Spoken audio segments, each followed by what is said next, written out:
I always wonder where the real person is after introductions like that. But anyway, you'll have to make do with me instead. And being left-handed, I am going to be using the clicker, so unlike, I think, everybody who's gone before me.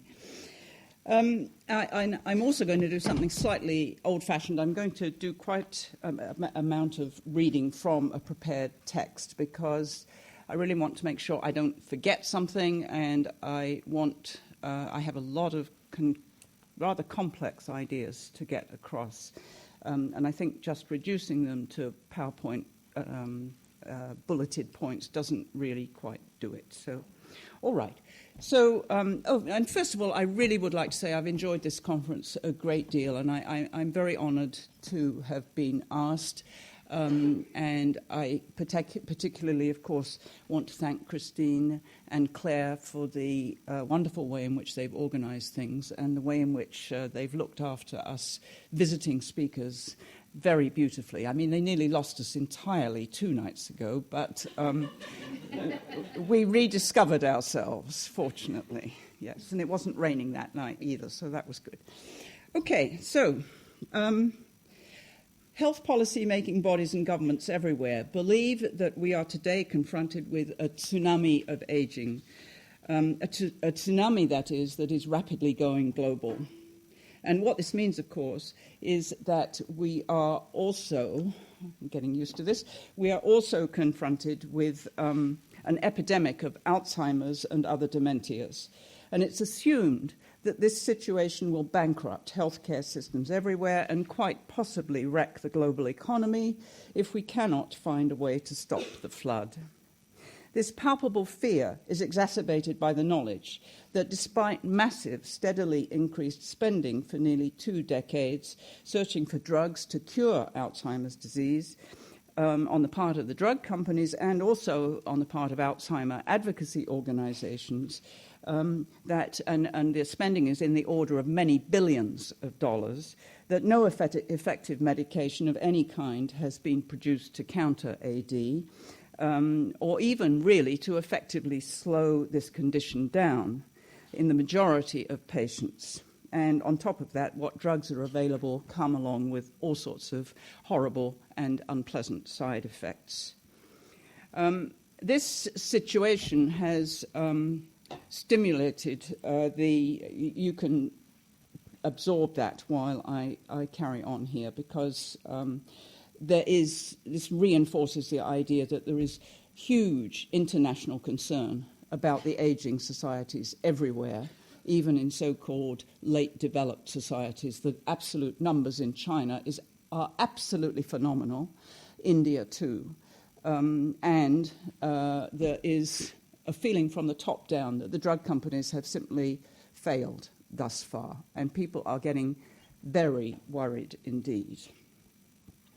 So this situation has stimulated a significant change in approach to dealing with Alzheimer's disease that is now beginning to be implemented in the Alzheimer research world, one that places less emphasis on curative medicine, regarded as too little and too late, and turns instead to the prevention of the condition. Consensus papers have been published in North America and European medical journals, written by so-called international panels of experts, although the American panel was top-heavy with Americans, in which guidelines have been set out as to how this will be accomplished, first in research settings, and then, if the results are positive, routinely put into practice in clinical care. At the core of these recommendations is a massive, multi-sited global research effort designed to assess who among all of us, is at risk for dementia, with a view to developing means to intercede at the so-called prodromal stage. That is perhaps 20 years before clinical symptoms appear in the form of detectable behavioral changes. In order to achieve this goal, the standardization of biomarker detection for pre-symptomatic prodromal AD is currently underway. So there are, and just for those of you who like to be reminded or aren't well acquainted with biomarkers, that will get you going. The three candidate biomarkers currently of most interest to researchers include the following. One is to do with the cerebral spinal fluid, detectable changes in cerebral spinal fluid years before clinical symptoms become manifest. The second are changes in the brain detectable by a new form of neuroimaging known as PIB scanning. And the third is the presence of one particular polymorphism or allele of the ApoE gene believed to put individuals at increased risk for AD. And I'm going to discuss each of these one by one.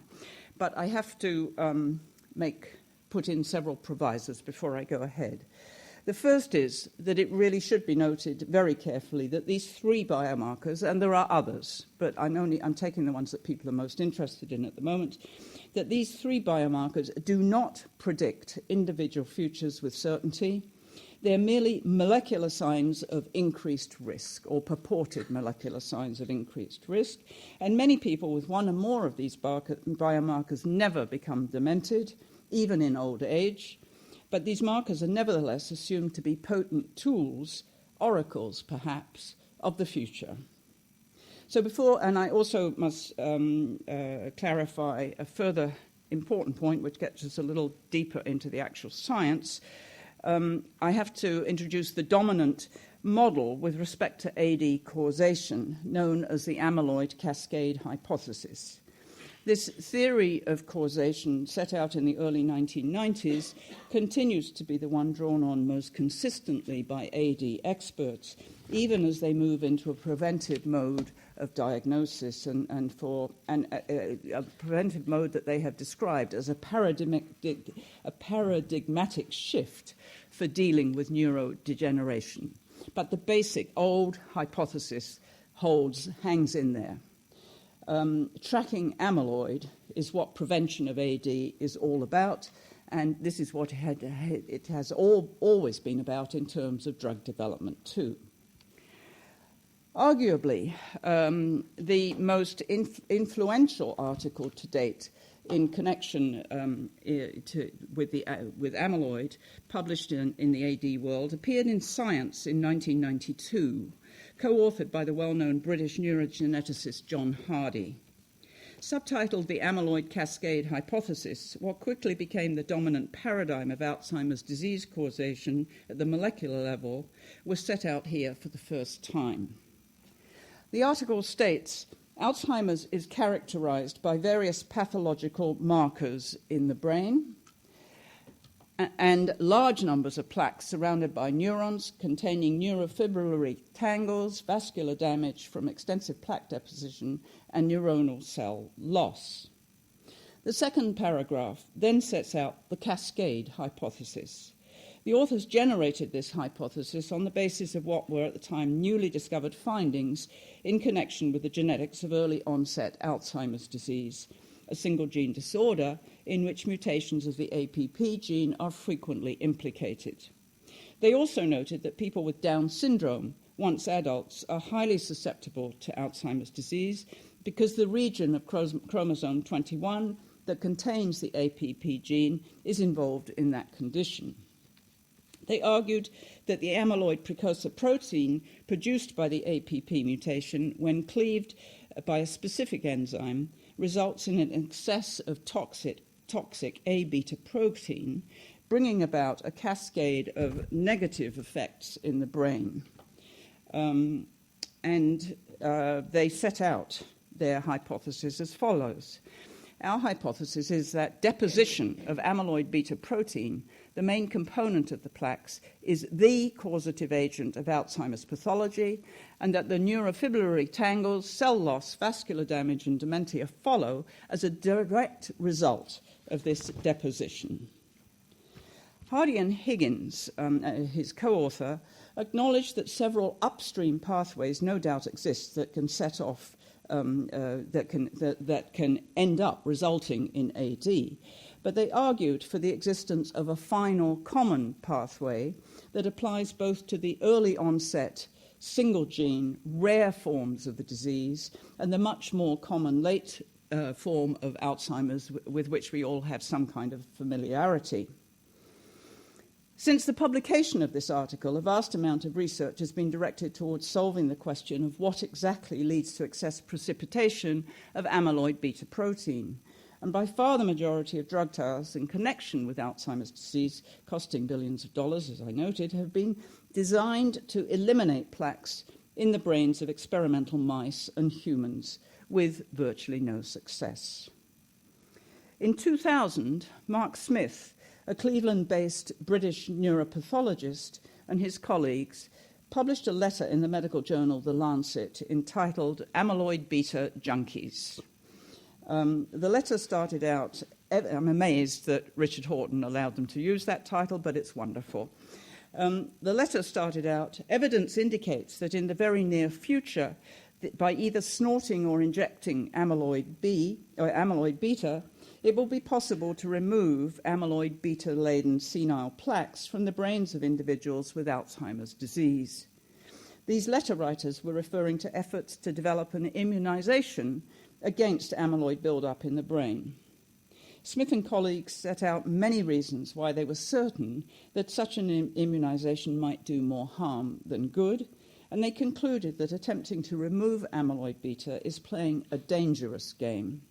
In their opinion, amyloid may well play a role in defense of the aging brain. This letter was prescient because a stage 2 randomized clinical trial carried out in 2005 to develop a vaccine against amyloid had to be stopped precipitously when one subject died and others contracted meningoencephalitis. In another trial, the researchers found no measurable clinical gains in the treated group. The immunized patients didn't live longer, nor did they take longer to reach a stage of severe dementia than did the control group. 2 patients, even though amyloid plaques were virtually cleared from their brains, died of profound end-stage dementia. These findings are based on a small number of patients, as everybody acknowledges, but the researchers felt compelled to conclude the presence of plaques does not seem to be a prerequisite for progressive cognitive impairment in AD. Nevertheless, we're pushing ahead with plaques as the key set of molecules that we're concerned with. Finnish researcher C.P.J. Mauri published an article in 2009 in which he argued that although amyloid has been thought of as a pathological structure, growing evidence indicates that amyloid may well contribute to normal physiology. Mauri points out that beta amyloid is highly conserved, meaning that it evolved long ago and is present in numerous organisms, ranging from bacteria to mammals, and spans all aspects of cellular life. Mauri goes on to describe in detail the diverse and essential positive functions of amyloid deposition in all organisms, including the preservation of homeostasis in mammalian cells. While acknowledging that amyloid may well be a sign of disease, his argument is that, without doubt, it also has indispensable positive functions. AD is by no means the only condition in which plaque deposition is implicated. And furthermore, it's well recognized in the world of neurology that at autopsy, many individuals whose brains have amyloid deposits are, in quotes, healthy and show no signs of dementia. An observation acknowledged by John Hardy and documented repeatedly since the time of Alois Alzheimer himself. It's strikingly evident that despite these findings and widespread recognition by eminent researchers that AD is a homogeneous condition, that amyloid cascade hypothesis continues to dominate efforts to find a drug to cure the condition, and now it continues to dominate even as the detection of biomarkers moves to center stage. So before turning to the ApoE gene, I'm going to briefly mention the 2 other biomarkers in a little more detail, in part because they're currently causing more excitement in the AD world than is ApoE, and secondly, if and when ApoE is widely recognized as a clinical tool for assisting in the early diagnosis of prodromal dementia, this can take place only after its relationship and interactions with the other significant biomarkers are much, much better understood And the aim, of course, is to standardize these findings.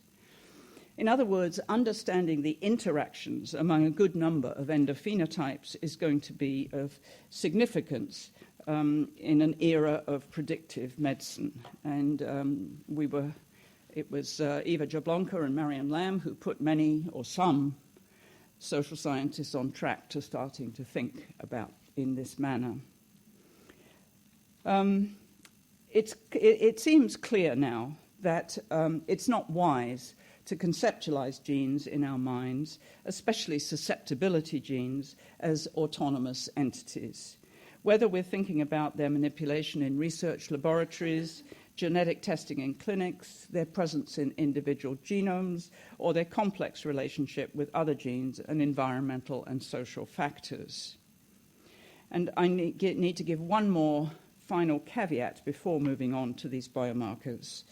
With the move to preventive medicine, and this is a very important caveat, with the move to preventive medicine, the clinical condition of mild cognitive impairment comes to the fore.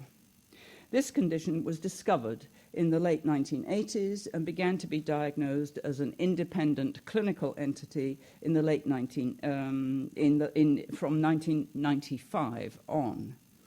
At the moment, it's made use of much more in North America, in memory clinics than it is in the UK or in Europe, although I believe that this is going to shift rather rapidly now, and we see signs of this happening in France.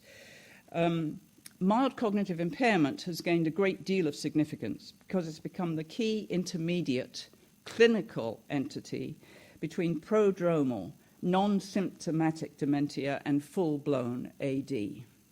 However, large numbers of patients diagnosed with my MCI never convert, and that's the language of the clinic, to AD. The figures generally are up to 30% or more. These individuals who have subjective memory loss and are diagnosed with MCI after testing, but who the ones who don't convert are individuals who are diagnosed on the basis of subjective memory loss after testing, but their condition doesn't worsen over the years, and they simply end up with a diagnosis, or it's really barely a diagnosis, of benign memory loss, a condition which is interpreted as normal aging, i.e. the sort of thing that I'm beginning to get, and maybe one or two other people in the room might occasionally have to deal with this too. And furthermore, what is most interesting, that there are some individuals in these clinics who completely rement, in the language of the clinic, and they return to normal. So the uncertainties multiply, as we can see. And this is just one extract from one of the many individuals my little group has interviewed in a memory clinic. I was told I have mild cognitive impairment. That's all I learned. And now they keep doing tests. That's it. And then sometimes it shows I'm at the beginning of Alzheimer's. But I was given the sense that, the last time I was here, that I hadn't deteriorated. He just said, I'm not really doing much worse. But better it's not. And is it worse? I don't know. I don't really get many answers here because Dr. S is very busy, but I guess it's a good thing it's good that I'm not one of his priorities. Then I'd be more nervous. So I don't really know what's happening from the last test to the next test, We got informant statements like this again and again and again. And the ones from the caregiver or the partner who came with these people were even more powerful about the uncertainties and the lack of clarity that was arising. These people are all research subjects, and they have all agreed, with a few exceptions, to donate blood and to undergo for extensive testing. Some of them are getting consistent neuroimaging and spinal taps now, but they don't get any results. They're told ahead of time that they won't get results. To date, all testing of individuals for AD biomarkers is supposed to take place in research settings alone. And as I mentioned, I believe in here this morning, it isn't always the case in the US and maybe not elsewhere either. Once tested, individuals who are cognitively normal but biomarker positive will be classified as asymptomatic at risk for AD. Involved researchers point out the following. The difficulty in the field of AD is that we've not yet established a firm link between the appearance of any specific biomarker in asymptomatic individuals and the subsequent emergence of clinical symptomatology. If we can, however, definitively determine the risk of developing AD dementia and the temporal course of clinical progression in individuals without dementia or MCI, we will open a crucial window of opportunity to intervene with disease-modifying therapy. Although we hypothesize that the current earliest detectable pathological change will be in the form of A-beta accumulation, it's possible that A-beta accumulation is necessary but not sufficient to produce the clinical manifestations of AD. In other words, the etiology of AD remains totally opaque, but we push forward. It's also noted that many of the studies on which findings about biomarkers are based are likely to have cohort biases, more than likely. They do have cohort biases, probably not representative of the general population at all. And caution is also noted because the biomarkers of interest are merely proxies for the so-called disease and may not fully reflect the process taking place in the living brain. Okay, so finally I want to turn to the biomarkers themselves and then give you a tiny little bit on epigenetics. So first of all, cerebral spinal fluid has been described on occasion as a biochemical window into the brain. It's a clear liquid that surrounds the structures of the central nervous system, the brain and the spinal cord, and it has more physical contact with the brain than any other type of fluid and is not separated from the brain by the tightly regulated blood-brain barrier.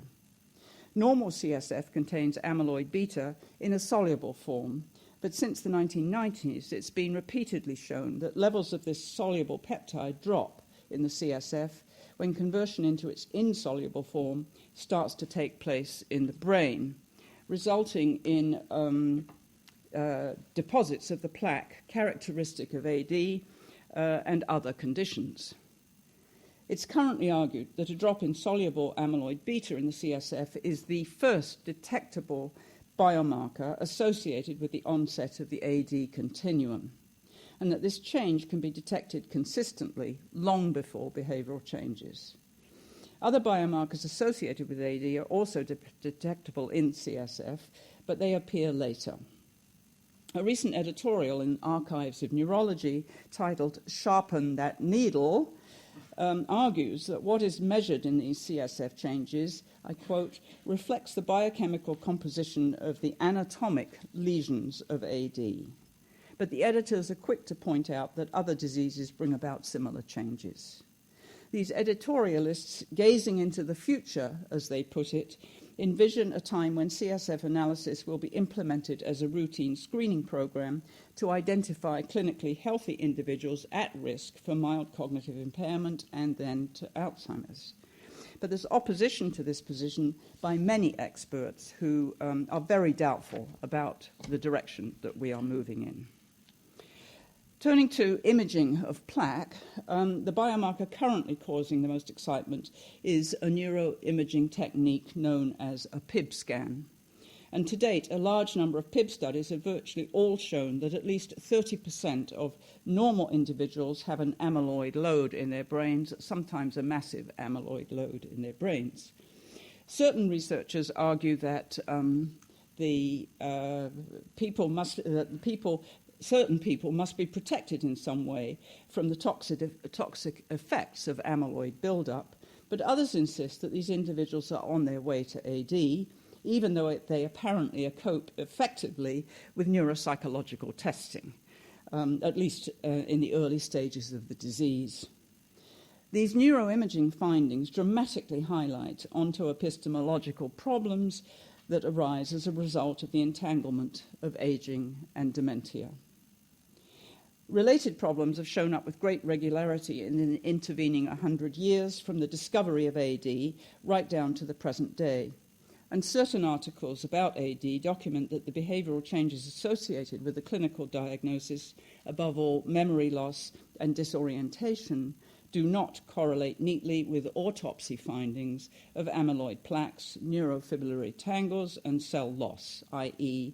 the gold standard neuropathological signifiers of AD.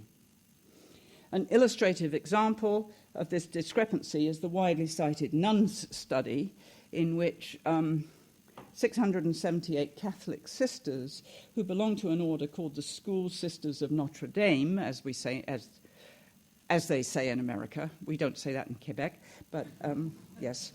They participated in this study that commenced in 1986 and continued for 2 decades. Statements written by the nuns when they were young women about why they wanted to enter the order, carefully stored for decades, were matched with neuropsychiatric assessments administered throughout the latter part of the life cycle of the lives of these nuns from age 75 on, and then subsequently linked to autopsy findings after death, and every nun agreed to an autopsy. On the basis of this study, it was argued that those nuns who exhibited imagination and complexity in their thinking while young, that is, exhibited high idea density in the language of the researchers, were less likely to succumb to Alzheimer's disease when they grew older. This finding was not related to number of years of formal education and was borne out as the autopsy results gradually accumulated. 90% of those nuns whose brains exhibited extensive damage at autopsy had shown low idea density as 20-year-olds. This research gave an enormous boost to what is now known as the cerebral reserve hypothesis, about which I'm extraordinarily skeptical, but no time for that today, believed to be protective against AD. Such reserve, it is assumed, is laid down commencing from the time in utero. Of even greater interest was the finding that a small proportion of the nuns who coped very ably with the neuropsychological battery of tests administered to them turned out at autopsy to have extensive signs of plaques and tangles. And conversely, it was also clear that a few individuals whose autopsied brains revealed a relatively small number of pathological changes exhibited all the behavioral signs of dementia while alive. Similar anomalies have been noted again and again throughout the 20th century, but until the Nun study, these anomalies were pushed repeatedly to one side. This was a very significant study in terms of causing people to question what they had been avoiding. Another more recent epidemiological study, carried out with exceptional care in England, assessed the neuropathological status of death of 456 individuals who'd agreed to donate their brains for research and had previously been tested clinically for AD. This case-control study showed, as expected, that the neuropathological features assumed to be diagnostic of Alzheimer's disease, including plaques, tangles, and cell loss, are more evident in older than in younger subjects. However, although the correlation between clinically diagnosed AD with post-mortem neuropathology was strong in the group aged between 60 and 75, this finding was shown to be less and less strong with increasing age. The researchers found that there's a remarkable overlap in the so-called neuropathological features present at post-mortem between those aged 75 and over who were clinically diagnosed with dementia while alive and those without dementia.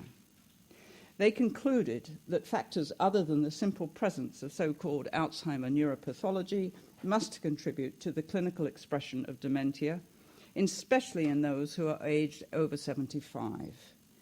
And they argued that their findings suggest that cognitive dysfunction in later life is a lifespan issue affected by genetic, developmental, and lifestyle factors, accumulated neural insults, innate and acquired cerebral reserve, and compensatory mechanisms and age-related decline.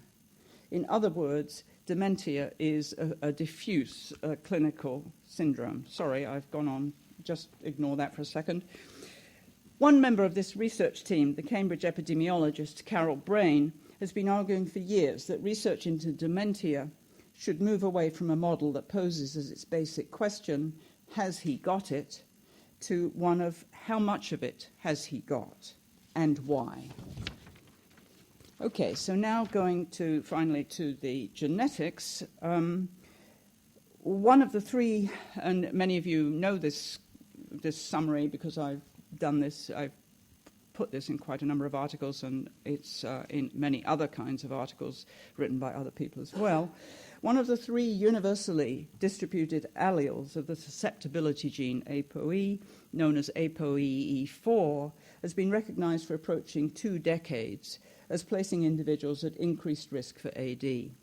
It's been consistently documented that this allele is neither necessary nor sufficient to cause Alzheimer's, and at least 50% of people with ApoE4 show no signs of dementia prior to death, and community studies show that in somewhere between 23 and 68% of identified AD cases, the ApoE4 allele is not present.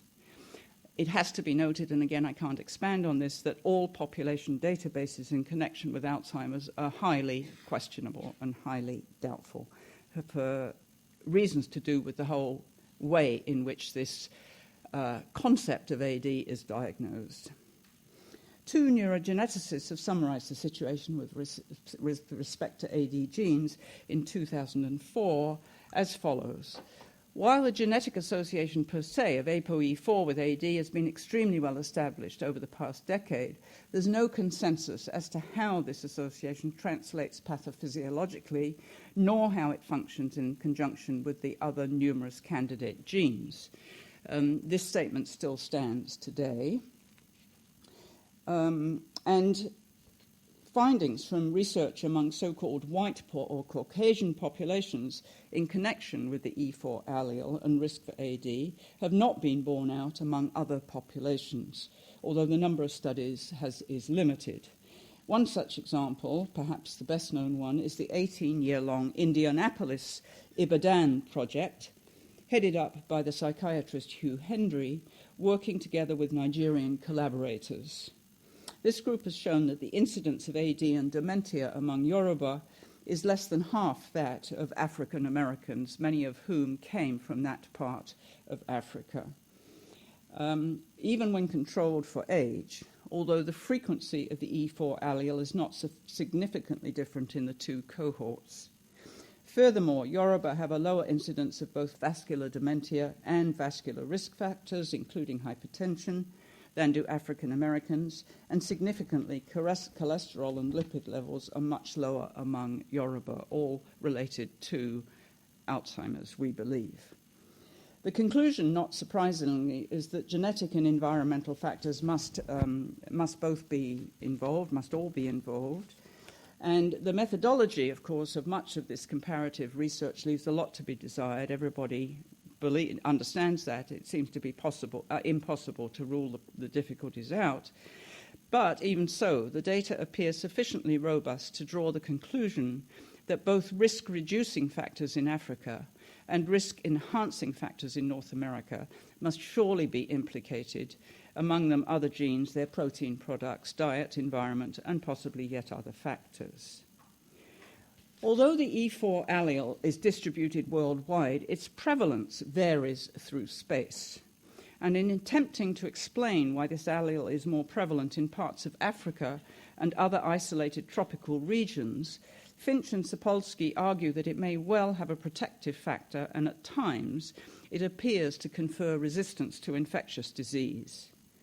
Genes have a deep history encompassing 3 time dimensions simultaneously: evolutionary, historical, and in the individual lifespan, and the expression in both individuals and in populations of specific allelic variations depends greatly upon local environments, macro and micro, and on historical, social, and political factors.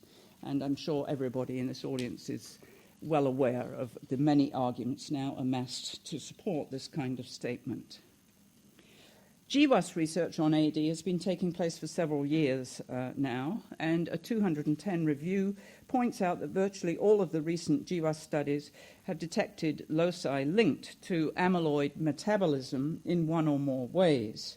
Certain researchers, while they acknowledge that it's very early days, are very excited about what the huge international consortia of GWAS teams are coming up with, but others remain highly, highly skeptical and critical, even a good number of the geneticists directly involved in this. The biological anthropologist Ken Weiss argues that greater understanding in connection with numerous complex diseases is unlikely to come about until it's become better recognized by researchers that, and I quote him, an incredible mix of allelic variation in all likelihood contributes to various levels of risk that differ according to context. No one hypothesis, he says, about risk will be appropriate for all situations. Weiss insists that scientists have to learn to deal with the fact of the mix, and even more so clinicians, and maybe even more so the general population, or the public rather, and with the epistemological challenge that this mix presents. So turning now to the epigenetics briefly. It's been recently shown that the epigenome is particularly susceptible to deregulation during early embryonal and neonatal development, puberty, and especially in old age. And it's also been shown that certain genes that contribute to beta amyloid processing exhibit, I quote, significant inter-individual epigenetic variability, a finding that it is argued may be associated with susceptibility to AD. Such differences can be explained by epigenetic drift caused by environmental exposure, lifestyle, diet, drug use, or merely stochastic fluctuations. Wang and colleagues working on the epigenetics of AD note that people predisposed to AD as a result of several variables, including perhaps the ApoE genotype, may, with aging, be pushed over a critical threshold after which the brain starts to malfunction. But these researchers' conclusion is most interesting and contradicts a huge amount of the neurological discourse current in the world of AD. They argue that late-onset AD may represent merely an extreme form of normal aging, which would imply that every human being has a certain predisposition to developing Alzheimer's. In our model, the epigenetic effects can accumulate throughout life, especially from the time point when the epigenetic machinery suffers from old age, but also from early embryonal stages or even transgenerational effects influenced by epigenetic events in the parents. This is recent research, and it cries out for lots more research to be done that follows along this kind of pattern. But the shift to prevention by what I have now come to call the amyloid aficionados shows few, if any, signs of recognition of the importance of epigenetic research findings. The primary drug development-driven approach still seems to be that if only we can get the molecular variables lined up nicely, the puzzle will be solved.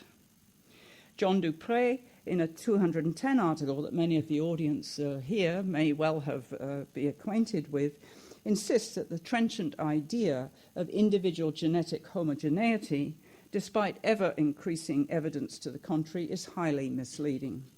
And he argues that an assumption of homogeneity persists because too much weight has been given to comparisons of genomic sequences. But, he says, to know what influence a genome will actually have in a particular cellular context, one requires a much more detailed and nuanced description of the genome that can be given merely by sequence. And the GWAS findings, ironically enough, hint strongly that this position is quite probably correct. And the GWAS researchers are really, they're up against the wall at the moment, at least in the AD world, trying to figure out quite where they're going. Similarly to Dupré and colleagues, the biologist Scott Gilbert argues that we are each a complex community, indeed a collection of ecosystems. And the molecular biologist Richard Stroman noted some years ago that there are regulatory networks of proteins that sense or measure changes in the cellular environment and interpret those signals so that the cell makes an appropriate response. This regulatory system, which he calls a dynamic epigenetic network, it has a life of its own and is not specified by DNA.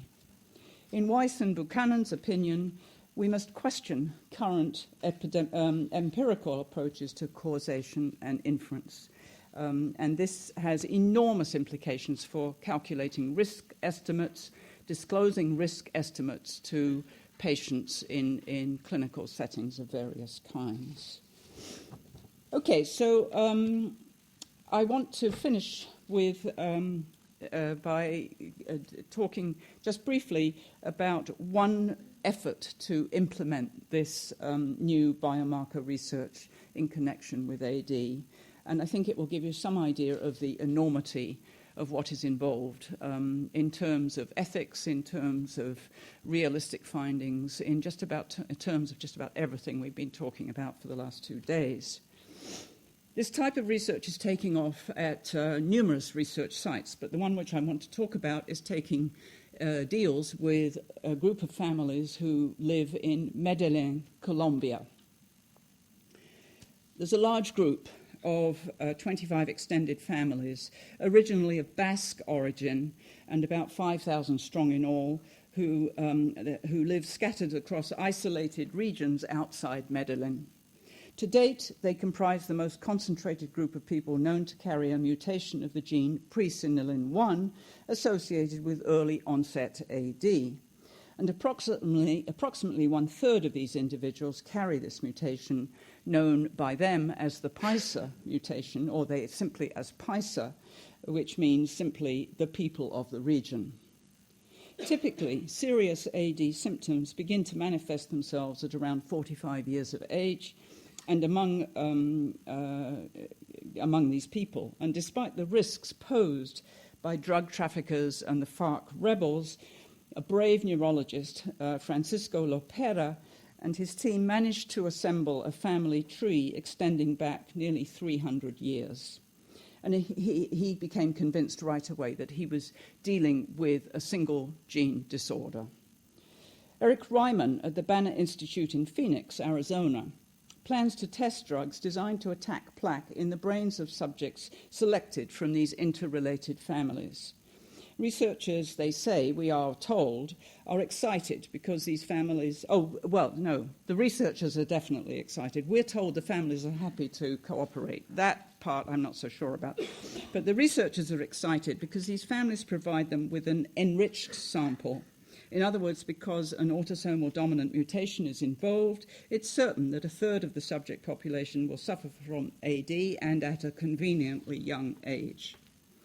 Apparently, many family members have expressed willingness to participate in the research, even before they have any signs of dementia. And this will be a novel approach to testing drugs for AD. Usually, research subjects are identified as having dementia before entering trials. In late 2011, members of some of the affected Medellin families were brought to Phoenix, where they were given PIB scans that will provide a baseline for the amyloid buildup in their brains before the trial commences. The hope is that a randomized controlled trial will begin later this year. I suspect it won't come as soon as that, at which time 100 healthy research subjects who carry the PISA mutation will be enrolled and receive the drug, together with 200 controls, half of whom carry the mutation and half of whom do not. These trial participants will all be administered lumbar punctures, brain scans, and other tests at regular and repeated intervals. Biomarkers will be tracked throughout the trial in the hope of giving an early indication as to whether or not the drug is working. The burden placed on the research subjects has been noted by the researchers, but nevertheless they plan to press ahead. None of these trial participants will be informed if they test positive for the PISA mutation, at least while the trial is in progress, And of course, they won't know whether they get the placebo or the drug. The Banner researchers acknowledge it's possible that drugs will inhibit the brain plaque, and yet the family will still get dementia. Such results would prove devastating for current research. On the other hand, should the disease be halted, that could generate treatments to protect millions worldwide from common Alzheimer's. So we know what's pushing this ahead. The New York Times reported that scientists consider Colombians not only valuable subjects, but also deserving ones. And Ryman is quoted as saying, "We're giving people at the highest imminent risk of Alzheimer's access to treatment they wouldn't otherwise have." In connection with the trial, he comments, "If there is no effect on the biomarkers after 2 years in the right direction, we will declare futility and give these people access to the next promising treatment," whatever on earth that might be, of course. If, however, they do budge in the right direction, we will continue to follow them a little bit longer to see if it shows even subtle memory decline. To see if it slows even subtle memory decline. If it does, I have a feeling that it may be enough evidence for regulatory agencies to consider using biomarkers under their accelerated approval mechanism in other AD populations. So this research on Colombians is just one example of numerous research projects taking off globally in connection with Alzheimer's disease and efforts to prevent this condition. I must end up by noting that, on the other hand, there are eminent neurologists, 2 of them at least, who have written books and papers in which they talk about the myth of Alzheimer's disease. One of their colleagues, when I asked him what he thought about this, said, oh, Peter Whitehouse, he's lost his marbles, he said. And Peter Whitehouse is an extraordinarily well-known researcher. It's getting quite hot and unpleasant among neuroscientists as we move forward with this kind of research. But what I want to point out and finish with is 4 or 5 picture slides, which are evidence that I'm very much in doubt about what is called the AD diagnosis, as are many neurologists. Many neurologists believe the diagnosis is breaking up into subtypes. But, like neurologists, I have no doubt about something that we can gloss as dementia. It is real. It is horribly real, as I'm sure a good number of you in this room, I'm sure you have first-hand information of just how real it is. These are a few slides painted by William Utemolen. He is, or was, born in the States in Pennsylvania, a very fine artist. He married an English woman and came to live in London, and he lived in London all the time while he was dying of what was diagnosed as probable Alzheimer's disease. And this is his first self-portrait. He agreed with his psychiatrist to become not exactly a research subject, but to cooperate in painting, as long as he could, self-portraits of himself, obviously of himself, in order to try and help the psychiatrist to understand what might be going on inside his head. And what you see right away and what persists are the framing of his own self inside some kind of an enclosure. A very dominant theme that continued throughout the remaining days of his life. I haven't got all of his pictures here by any means, just a sampling. This one is really quite heartbreaking. They all are. He had promised to agree to have an autopsy once he died. And what we apparently have here is the autopsy saw, at the side, and himself framed and looking really very distraught at this stage. And the deterioration by age 62, and this, of course, is very young for late-onset Alzheimer's. It's really questionable what this man had. I don't know. They probably do have samples stored, and they may be able to go back and assess things a little better. But the portraits tend to get worse. And the other thing at 64, in this portrait, he goes back to portraits of himself, in effect, that he had painted of himself as a young man, in which it was very clear right from early age, from adolescence, that he was uptight, so to speak, about the asymmetry of his face. He had one ear that was bigger than the other, and if you look closely, you could notice this. And he also apparently had a little bit of distortion in the usual alignment of the face. Clearly, this preoccupied him, and it came back to preoccupy him very seriously at the end of his life. This one was undated, but the frames never disappear. And when he paints pictures of himself with his family, he is always separate. His wife and her friends are sitting around the table, the cat is sitting with the family, and he is over at the side by himself, isolated. And this is the last one, again at a slightly younger age, but a very disturbing pencil drawing. So there's nothing pleasant about dementia, as I'm sure most of you know, but Alzheimer's is a problem. It's a concept, and it's a concept which is fragmenting. Okay, thank you very much.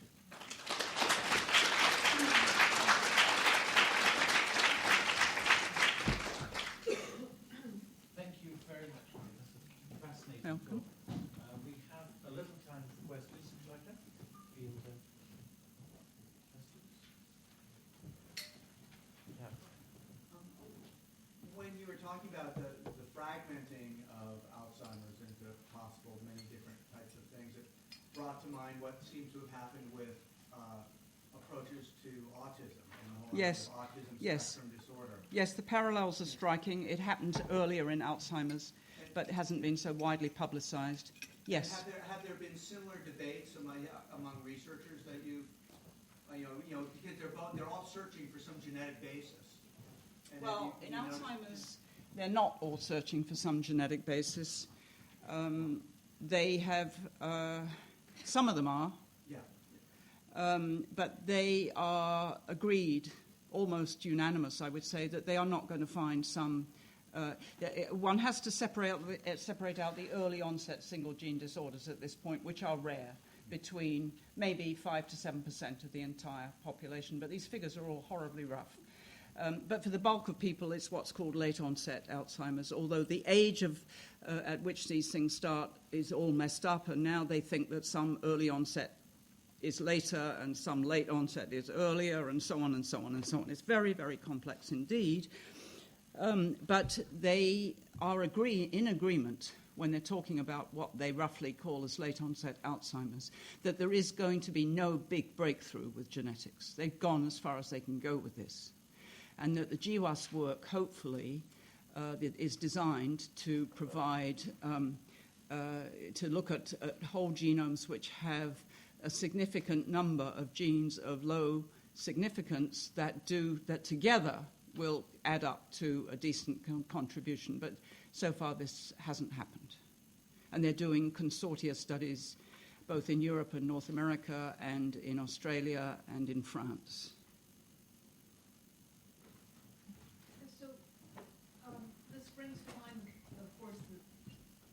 This brings to mind the general criticism of all of these GWAS studies, which is that they're done without context, social context. And I know there are independent findings showing continued cognitive activity lowers the rates of Alzheimer's, those kinds of things. Taking in mind the formulation that Scott Gilbert gave that you read, is there anyone trying to develop a dynamic model in which they're looking at these things in the same intellectual space? No, afraid It's not. astounding and dismaying. Somebody may try, but the closest anyone gets are some of the smarter epidemiologists, such as Carol Brain in Cambridge. But they're sort of overwhelmed with this. There is no one who is trying to model something substantial that brings in many of these. It's still cause and effect type modeling. unidimensional. Very depressing. It is. And crossword puzzles don't do it, by the way.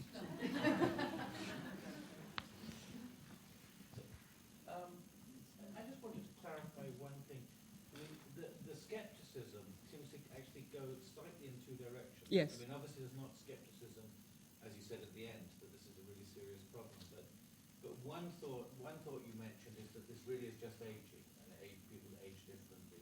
Then the other thought is that it's just lots of different things, lots of different actual conditions. Are these related, or are they the same hypothesis? They overlap. They, as far as I'm concerned, they're not easily disentangled. People don't sort of stand by one position. There is yet another position which you didn't mention, which is that there is a clear move off from normal aging into an AD-type dementia. And there are still quite a number of researchers who believe in that position, predominantly in America. John Hardy has stepped right back from all this earlier stuff, and he is very influential. John Hardy, by the way, a little bit naughty of me to say this, but John Hardy is the kind of man, he's a flamboyant Englishman who went to Leeds University just after I did, and he shows up at huge conferences with 6,000 people in the audience wearing a Hawaiian shirt and a pair of shorts and a pair of shoes, and stands up on the platform and talks about this kind of thing. He's a character, but he is a very thoughtful man who is not frightened to go back on what he said. And I think he's a little concerned that the hypothesis is carried on longer than perhaps it should have done. Yeah. Okay, I'm afraid this will have to be the last question because I see we go straight into the parallel. Yes, what do you have to ask? It's a little bit of an observation and a question, and picks up a little bit on your theme, is that in the beginning when you showed a chart of the 5-year-olds and the old, I mean, part of the problem is we're all older. We're living longer. That's a part of this problem, looking at it from a societal perspective. And so if it's not this, it's something else. And then there's the different narrative of the Colombians that are 45. And I think that for the genomic community, I just want to get some sense of, are those studies, the 45-year early onset, which seems to be almost a different disease than later on as you get older. So it was a little unclear about that, if you could clarify that for us. Well, I did try to make that clear early on with the hypothesis. The original amyloid hypothesis came about on the basis of knowledge about the early onset disease. Mm-hmm. And what has been emphasized all the way through and continues to be emphasized by these amyloid researchers is the final common pathway. And there is no argument about that, or that there are plaques involved. Someone who dies of severe dementia, almost without exception, has a lot of plaques in their brains, although some don't, and maybe that's, who knows what that's all about. But they also, perhaps even more importantly, have neurofibrillary tangles, which I haven't had a chance to talk about, which follow the onset of the amyloid. Some people, a lot, argue that the amyloid precipitates the tangles and an excess of the protein tau. They're called Baptists and taus. They call themselves Baptists and taus. The amyloid aficionados are Baptists, and the Taoists, the people who believe in neurofibrillary tangles, and the excessive tau are the Taoists, right? And they try to get together, but they don't do terribly well. But that has always been built into it, that the early onset is an early onset model for what happens later in life. And that because people later in life don't have these mutations, these single gene mutations, what takes place in their brains at later stages is less aggressive, and onset is later in life. But as I hinted, this is all as they stopped doing family studies years ago on Alzheimer's because it's so difficult, because people die all the time. But they need to go back to try to do this, because these demarcations of age have become very messed up indeed. And the implications of the narrative. Yes, exactly. Yes, exactly. Yes. And I would like to say that, yes, indeed, there are many more of us who are getting old and living to a great age. But it is not that this is not happening. This is not new. People have always lived to a great age. It's just that there's a heck of a lot more of us these days, because we don't die in childbirth and infancy anymore very much, except in certain parts of the world. That's something really important to remember. So many people misunderstand this. They think we've suddenly got old people. It's not the case. We've suddenly got a lot of old people. But we've medicalized it in a different... Precisely. On that partially happy note. Thank you again for